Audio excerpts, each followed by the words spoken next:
इतिहास में हम थोड़ा सा पीछे चले जाते हैं तो बालूचिस्तान में एक समय हिंदू किंगडम और आगे उसके आगे, क्योंकि बालोच का इतिहास आज से नहीं हजारों लाखों साल पहले से है, तो हजारों साल पहले से जब हम अगर पीछे की तरफ हम मुड़ते हैं तो देखेंगे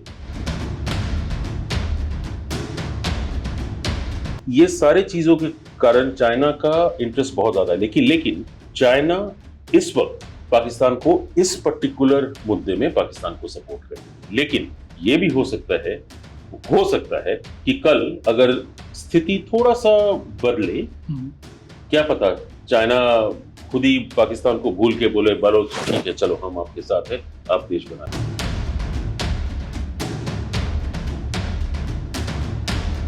और एक तरह से मैं कहूंगा कि एक डेवलप्ड कंट्री की तरफ बढ़ते जा रहे थे, डेवलपिंग कंट्री की तरफ बहुत अच्छी तरीके से बढ़ते जा रहे थे। लेकिन अब इसमें भी ये जो बदलाव हुआ अचानक, इसमें पूरी तरीके से पाकिस्तान की आईएसआई की इन्वॉल्वमेंट है।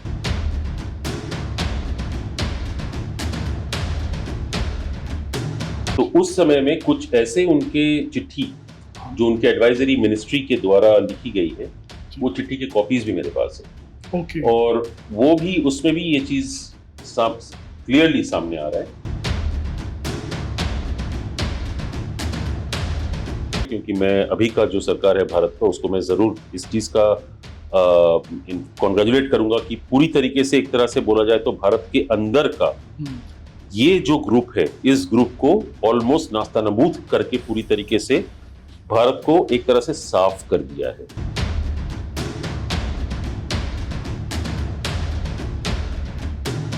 नमस्कार, भारत माता की जय। ऑपरेशन सिंदूर की अपार सफलता के बाद हम सबके मन में कई सवाल है, खासकर जियोपॉलिटिक्स को लेके काफी सवाल हैं।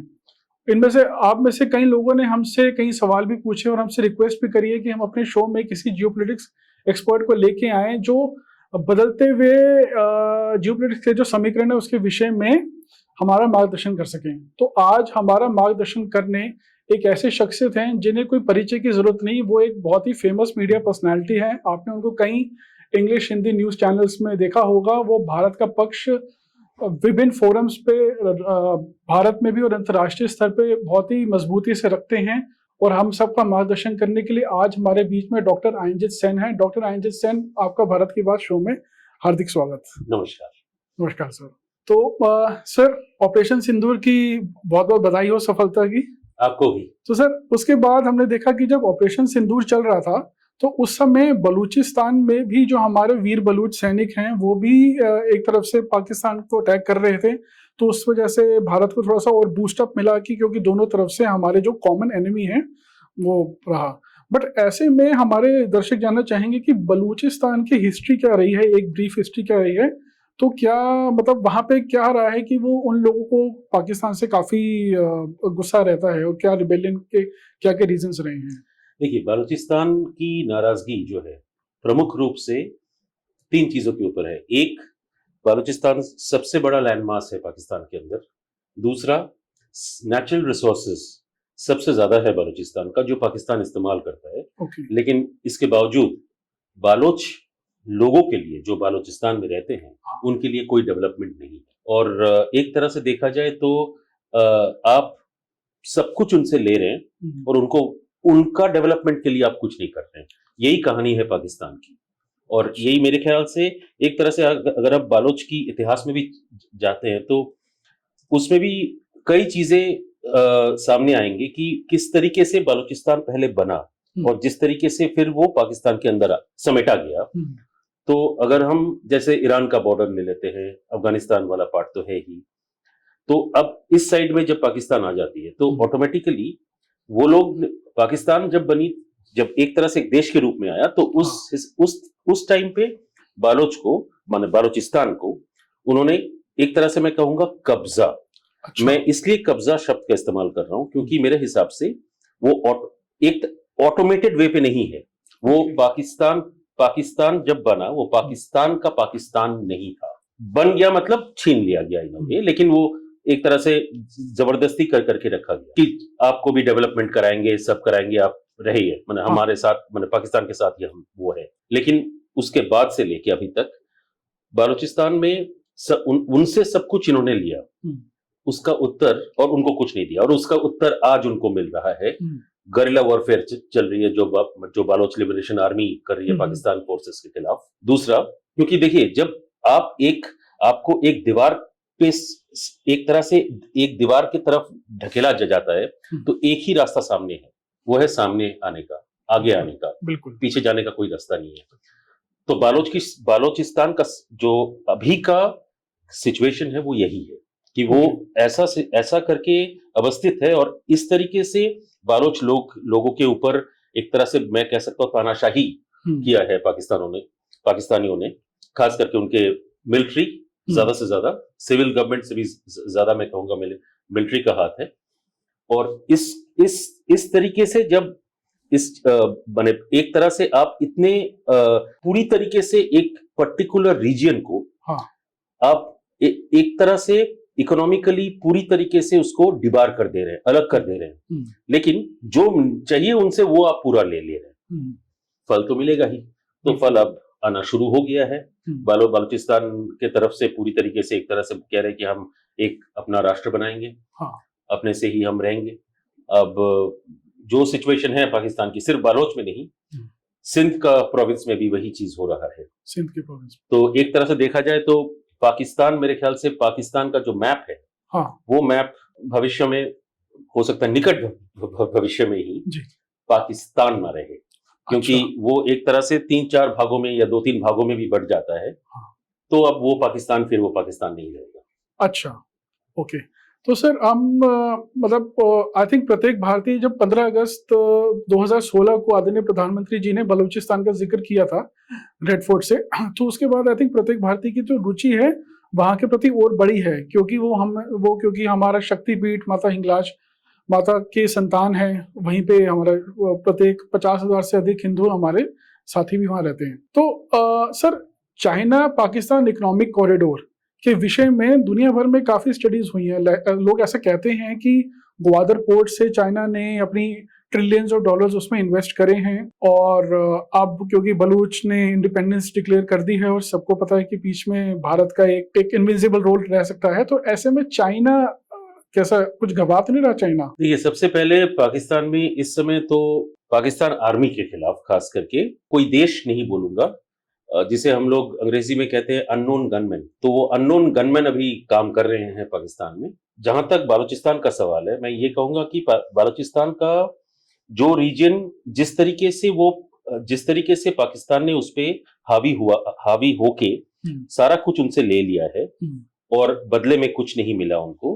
अब जो स्थिति आई है उसमें देखा जाए तो अगर इतिहास में हम थोड़ा सा पीछे चले जाते हैं तो बालूचिस्तान में एक समय हिंदू किंगडम, और आगे उसके आगे, क्योंकि बालोच का इतिहास आज से नहीं, हजारों लाखों साल पहले से है। तो हजारों साल पहले से जब हम अगर पीछे की तरफ हम मुड़ते हैं तो देखेंगे बालोच कभी भी पाकिस्तान का अंग उस तरीके से कभी नहीं था, क्योंकि बालोच का कल्चर, संस्कृति, अपना भाषा, अपना सब कुछ एक तरह से अलग है।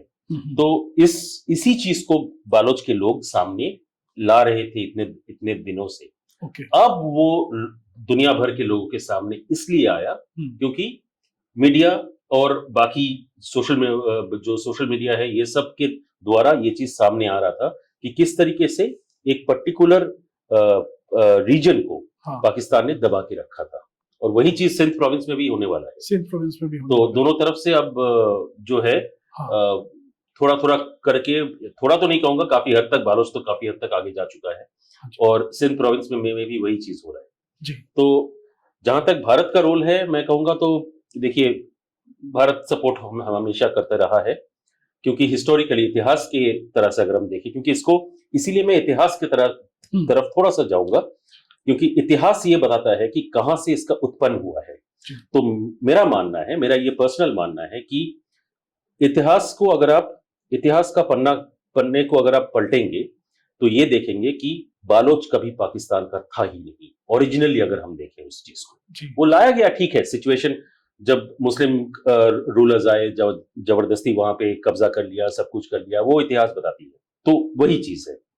अब जैसे बांग्लादेश हुआ 71 में, खैर वो अलग, थोड़ा सा अलग कारणों की वजह से हुआ, लेकिन बालोच का जहां तक सवाल है, मैं ये कहूंगा कि होना वो हम डेफिनेटली इंडिपेंडेंट होंगे, इसमें कोई शक नहीं है, कोई दोहराई नहीं है।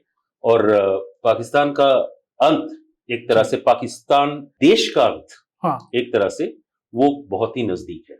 वो सिर्फ कुछ चीजों के कारण, चाइना के कारण खास करके, क्योंकि चाइना जो है वो एक ही चीज पहचानती है, वो है पैसा। क्योंकि वो लोग जो है मिलिटरीली कोई जगह के ऊपर चढ़ाव नहीं करते हैं, जी जी वो पैसे से चढ़ाव करते हैं। जैसे कि हम उसमें अगर हमारा इन्वेस्टमेंट पूरा हमने लगा दिया है और एक तरह से हमने खरीद लिया है वो जगह, ओपनली नहीं, लेकिन हमने इतना इन्वेस्टमेंट किया है कि हम उस चीज को खरीद चुके हैं, तो हम जो बोलेंगे वही लोग, उसी देश के लोग वही करेंगे। मतलब जो उनके उस देश के जो रूलर्स हैं।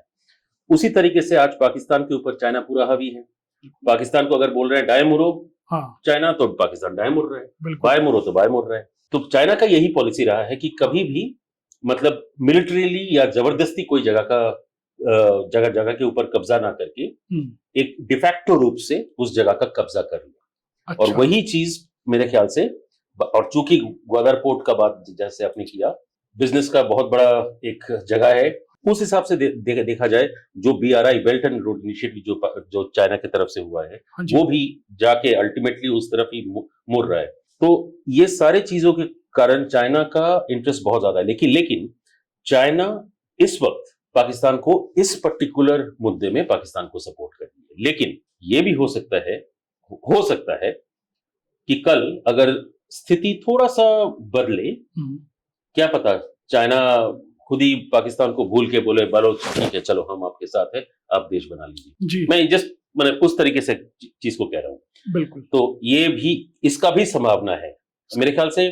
कूटनीति में हर संभावना को लेके चलना पड़ता है। आज हम आपके दोस्त है, कल हो सकता है दोस्त ना रहे।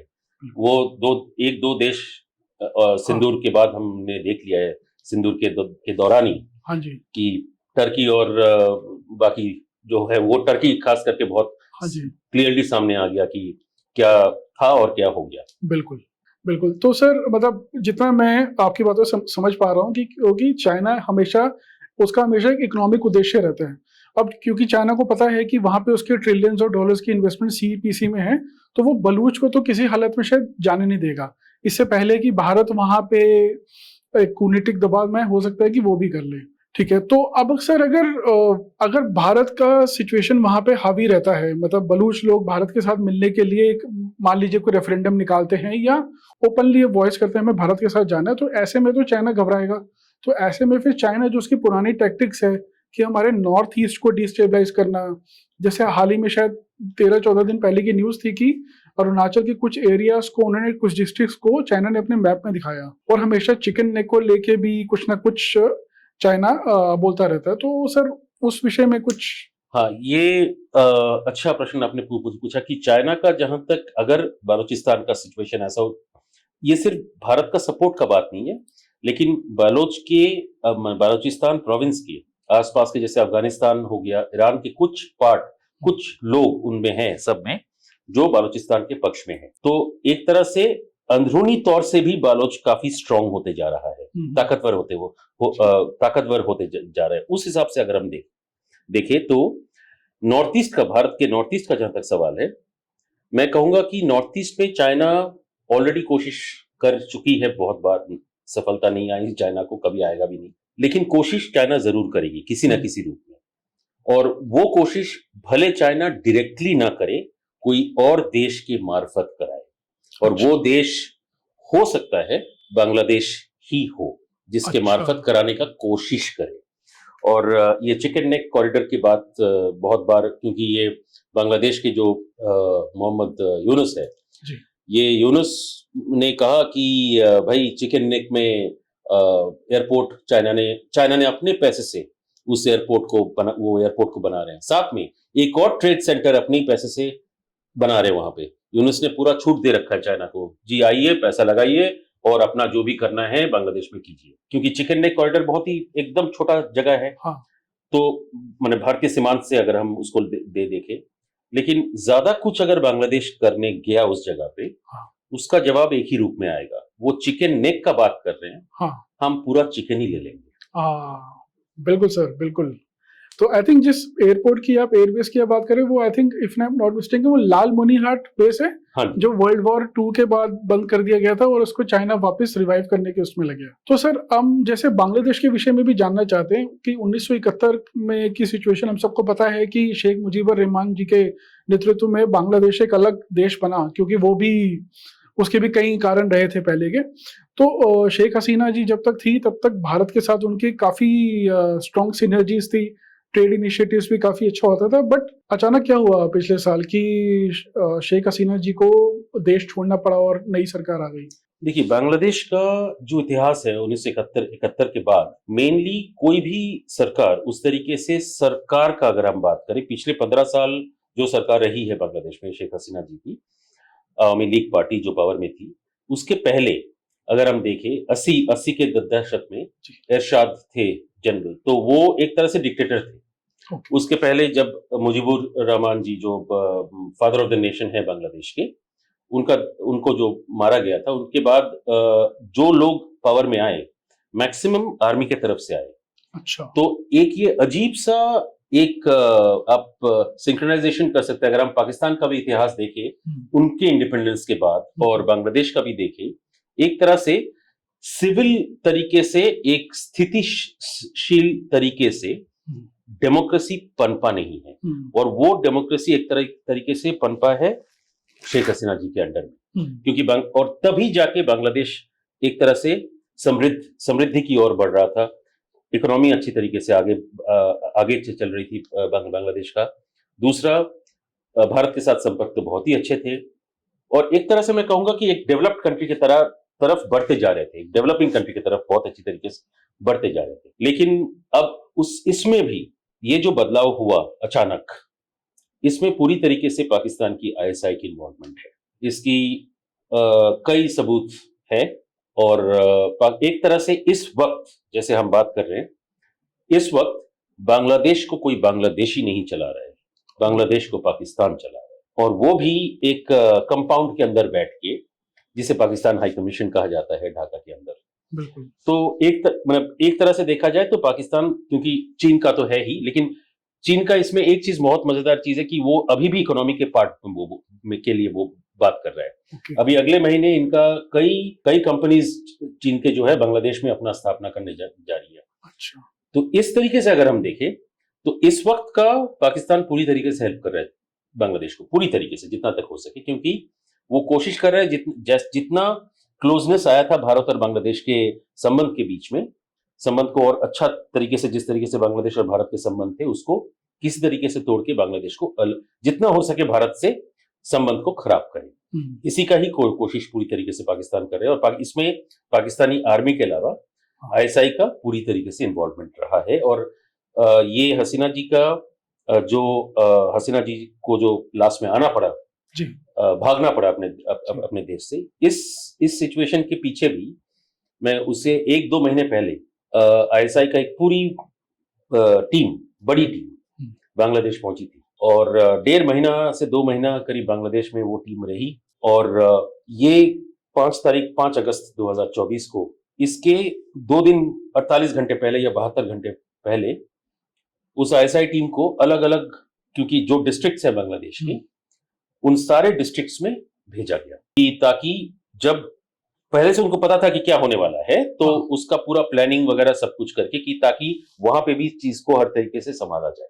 क्योंकि पाकिस्तान हाई कमीशन का इशू किया गया, एक पाकिस्तान हाई कमिश्नर का चिट्ठी जो साइन किया हुआ है और जो स्टैंप किया हुआ है, वो चिट्ठी मेरे पास है। अच्छा। और उस चिट्ठी क्लियरली बताती है, और वो चिट्ठी 5 तारीख को ये कांड हुआ, और वो चिट्ठी है मेरे ख्याल से 3 तारीख की, 3 अगस्त।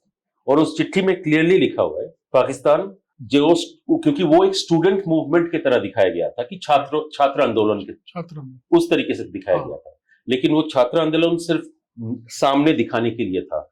असली काम पाकिस्तान से आए हुए कई आतंकवादी ग्रुप, जिसमें लश्कर-ए-तैयबा है, जैश-ए मोहम्मद भी है, ये दोनों ग्रुप आके पहले से ट्रेनिंग करा के, सारा कुछ करा के, वहां के जो जमात इस्लामी है, उनका भी पूरी तरीके से, क्योंकि ये पूरा एक प्लान के मुताबिक हुआ, और वो प्लान मतलब 2 महीना 3 महीने का प्लान नहीं है वो, जी जी। 1-2 साल का प्लान था कि किस तरीके से इस चीज को पूरी तरीके से किया जाए।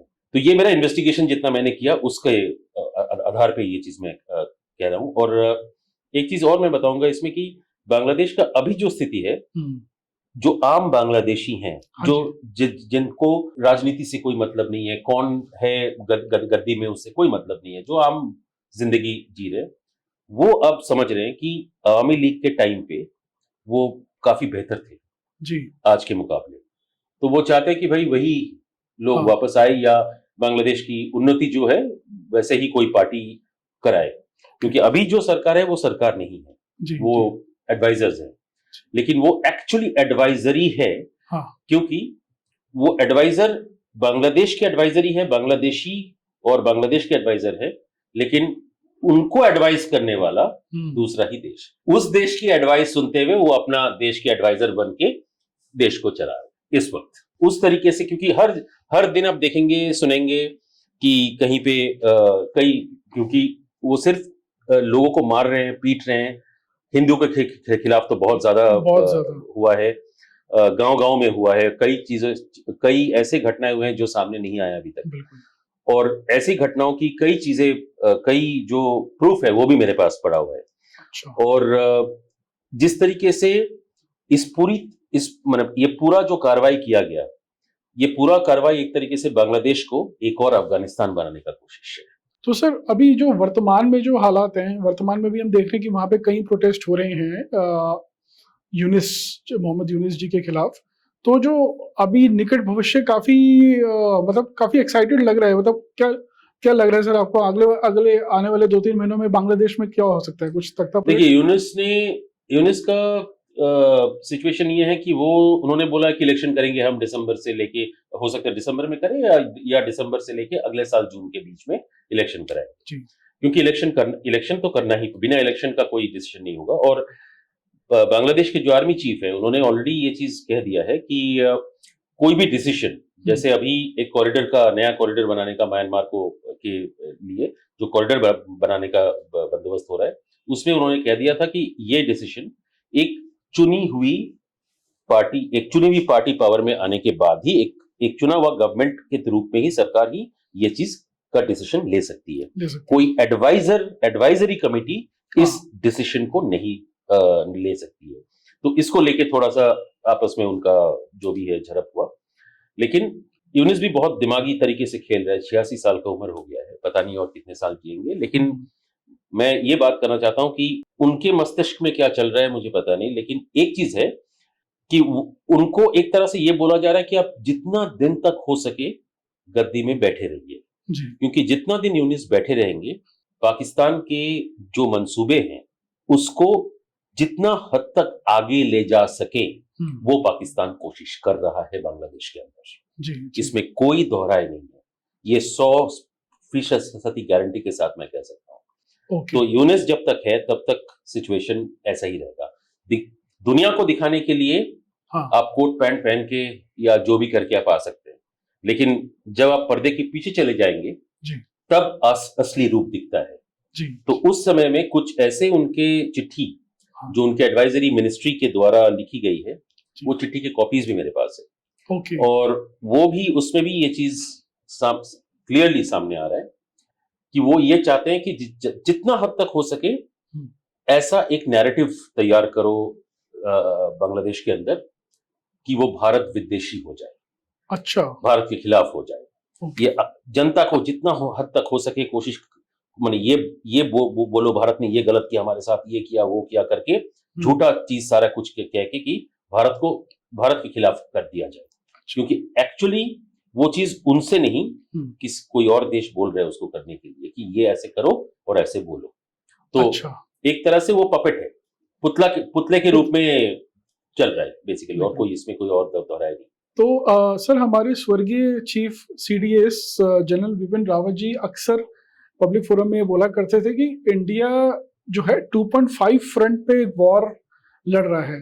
तो एक हमारे आम आदमी को आप किस तरह ये 2.5 फ्रंट किस तरह समझेंगे? देखिए, पाकिस्तान तो है ही, इसमें कोई शक नहीं, सबसे पहला नाम पाकिस्तान का ही आता है। चाइना भी है, क्योंकि चाइना बहुत दिमाग से खेल रहा है इस चीज को।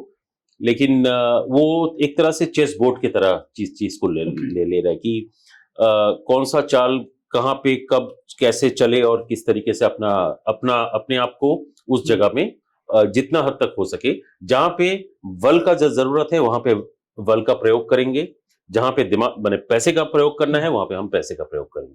तो ये मानसिकता से चाइना चलती है। अच्छा। और पाकिस्तान का तो सबके सामने है, पाकिस्तान का कोई चाल नहीं होती है, पाकिस्तान पाकिस्तानी है, तो वो चाहे जैसा भी आता है वो सामने ही आ जाता है।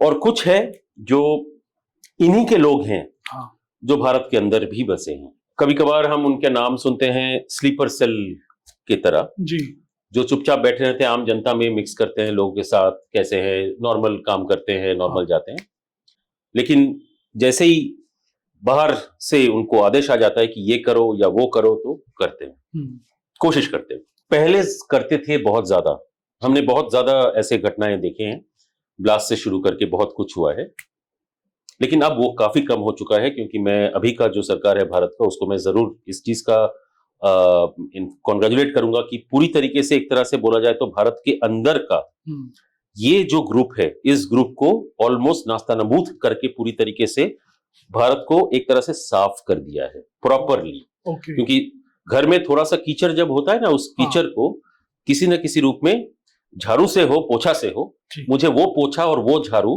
भारत में प्रयोग करना पड़ा, और प्रयोग सरकार ने किया, ताकि जो देश के विरोधी है वो देश के अंदर ना रहे किसी भी हालत में। तो इस चीज के लिए मैं जरूर थैंक्स दूंगा भारत सरकार को। लेकिन साथ ही साथ कुछ अभी भी ऐसे लोग हैं जो पोटेंशियली हो सकते हैं कि वो भारत के खिलाफ काम कर रहा हो, लेकिन मैं ये कहूंगा कि हमारे जो इंटेलिजेंस हैं वो इस चीज को पूरी तरीके से इससे वाकिफ हैं और उस चीज को देख भी रहे हैं, मतलब उस चीज को नजर में है उनका। तो ऐसा कोई कुछ करने का कोशिश भी, सोच भी नहीं सकता है कि कुछ करे, लेकिन हाँ, उस मेंटेलिटी के कुछ लोग हो सकते हैं जो अभी हैं।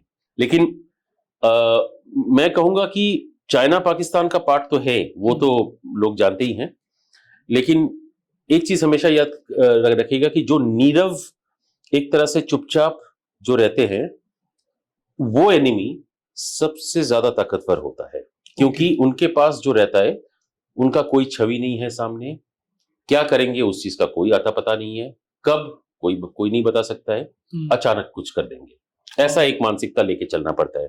पाकिस्तान को आप बोल सकते हैं, पाकिस्तान के सामने आप पाकिस्तान के लिए ये करेंगे वो करेंगे, ये हमने पूरा एक तरह से कह सकते हैं कि एक प्रॉपर रूल बुक बना के रखा है कि ये होगा तो हम ये करेंगे।